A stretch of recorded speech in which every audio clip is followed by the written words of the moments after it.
História da Redenção, capítulo 19. O Santuário. O tabernáculo foi feito de acordo com a ordem de Deus. O Senhor suscitou homens e habilitou-os com aptidões mais do que naturais para realizarem tão engenhoso trabalho. Nem a Moisés, nem àqueles artífices foi permitido planejar a forma e a arte da construção. Deus mesmo idealizou o plano e deu-o a Moisés, com instruções particulares quanto ao seu tamanho e forma, e o material a ser usado, e especificou cada peça do mobiliário que nela devia haver.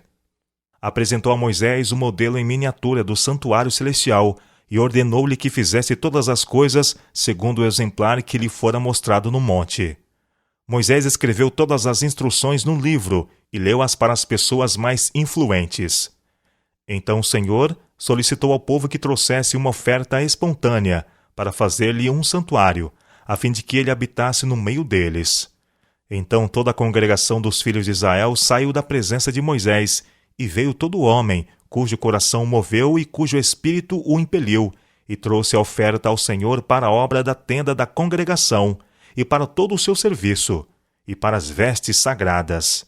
Vieram homens e mulheres, todos dispostos de coração. Trouxeram fivelas, pendentes, anéis, braceletes, todos os objetos de ouro. Todo homem fazia oferta de ouro ao Senhor. Foram necessários grandes e dispendiosos preparativos. Caro e precioso material devia ser coletado. Mas o Senhor aceitou somente ofertas voluntárias. Devoção ao trabalho de Deus e sacrifício de coração foram os primeiros requisitos ao preparar-se um lugar para Deus. Enquanto a edificação do santuário estava caminhando e o povo trazia suas ofertas a Moisés, e ele as apresentava aos trabalhadores da construção, todos os sábios que trabalhavam na obra examinaram as ofertas e concluíram que o povo tinha trazido o suficiente, e até mais do que podia ser usado. Moisés proclamou através do acampamento: nenhum homem nem mulher faça mais obra alguma para a oferta do santuário. Assim o povo foi proibido de trazer mais.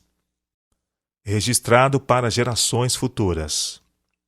As repetidas murmurações dos israelitas e as visitações da ira de Deus por causa de suas transgressões são registradas na história sagrada para benefício do povo de Deus que posteriormente vivesse sobre a terra, e especialmente para servir de advertência aos que vivessem próximo ao tempo do fim. Também seus atos de devoção, sua energia e liberalidade em trazer ofertas voluntárias a Moisés são registradas para benefício do povo de Deus. Seu exemplo em preparar jubilosamente o material para o tabernáculo é um exemplo para todos os que verdadeiramente amam o culto a Deus. Aqueles que estimam a bênção da sagrada presença de Deus, ao prepararem um edifício em que ele possa encontrar-se com eles, devem manifestar maior interesse e zelo na obra sagrada, na mesma proporção em que consideram as bênçãos celestiais superiores ao seu conforto terreno. Devem compreender que estão preparando uma casa para Deus. É de alguma consequência que um edifício preparado expressamente para que Deus se encontre com seu povo deva ser planejado cuidadosamente, feito confortável, asseado e conveniente, pois é para ser dedicado a Deus e apresentado a Ele. E ele deve ser convidado a habitar nessa casa e torná-la sagrada por sua santa presença. Deve-se dar suficiente voluntariamente ao Senhor para que liberalmente se conclua o trabalho, e então os artífices possam dizer: não tragam mais ofertas. De acordo com o modelo. Depois que a construção do tabernáculo foi completada, Moisés examinou todo o trabalho, e o comparou com o modelo e com as instruções recebidas de Deus, e viu que cada parte estava de acordo com o modelo, e ele abençoou o povo. Deus deu o modelo da arca a Moisés, e instruções especiais de como devia ser feita. A arca foi feita para conter as tábuas de pedra, nas quais Deus gravara com seu próprio dedo os 10 mandamentos. Ela era de forma igual à de um cofre, e estava coberta e marchetada de ouro puro. Era ornamentada com coroas de ouro na parte superior. A cobertura dessa caixa sagrada era o propiciatório, feita de ouro maciço. De cada lado do propiciatório estava fixado um querubim de ouro puro e sólido.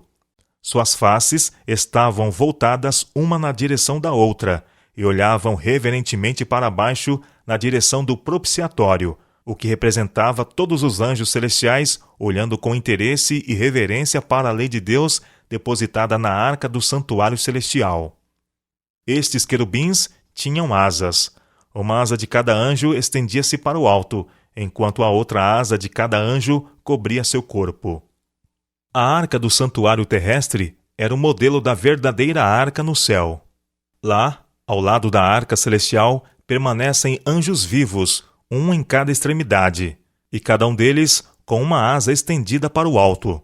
Cobre o propiciatório, enquanto a outra asa se dobra sobre o corpo, em sinal de reverência e humildade. Foi requerido de Moisés que colocasse as tábuas de pedra na arca terrestre. Foram chamadas tábuas do testemunho, e a arca foi chamada a Arca do Testemunho, porque continha o testemunho de Deus nos 10 mandamentos. 2 compartimentos. O tabernáculo era composto de 2 compartimentos, separados por uma cortina ou véu. Todo o mobiliário do tabernáculo era feito de ouro maciço ou recoberto de ouro. As cortinas do tabernáculo tinham variedades de cores, em belíssimo arranjo, e nestas cortinas foram trabalhados, com fio de ouro e prata, querubins que deviam representar a hoste angélica que se acha relacionada com o trabalho do santuário celestial e que são anjos ministradores aos santos na terra. Além do segundo véu, estava colocada a arca do testemunho, e uma cortina bela e rica estendia-se diante da arca sagrada. Esta cortina não alcançava o topo da construção.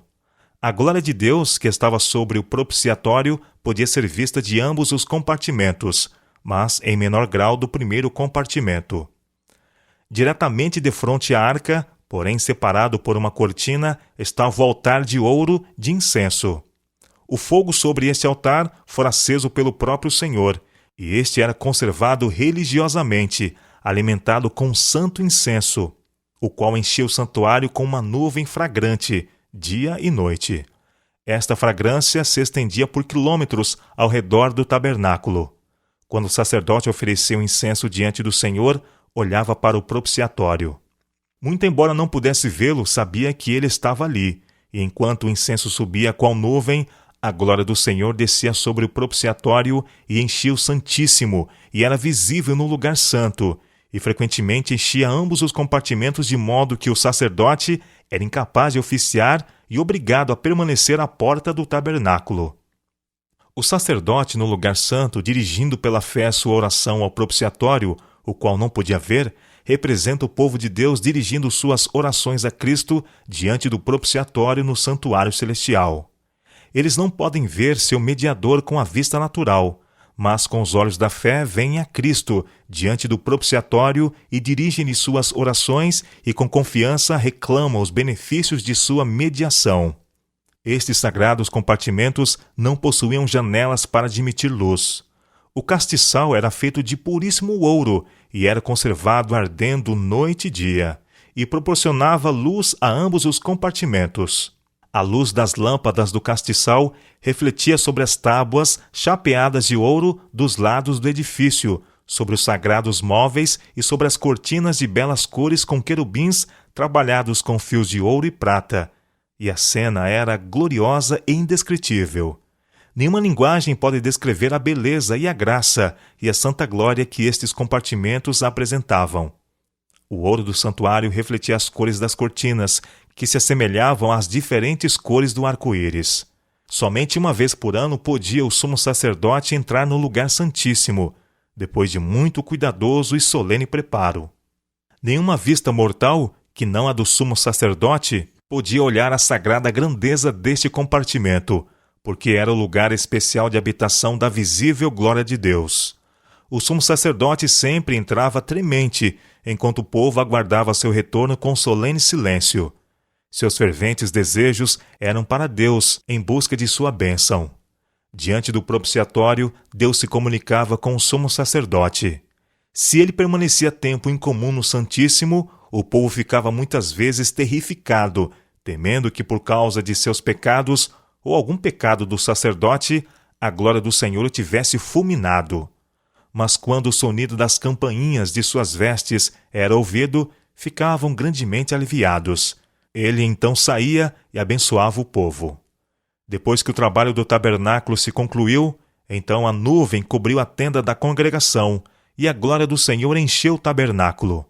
Moisés não podia entrar na tenda da congregação, porque a nuvem permanecia sobre ela, e a glória do Senhor enchia o tabernáculo.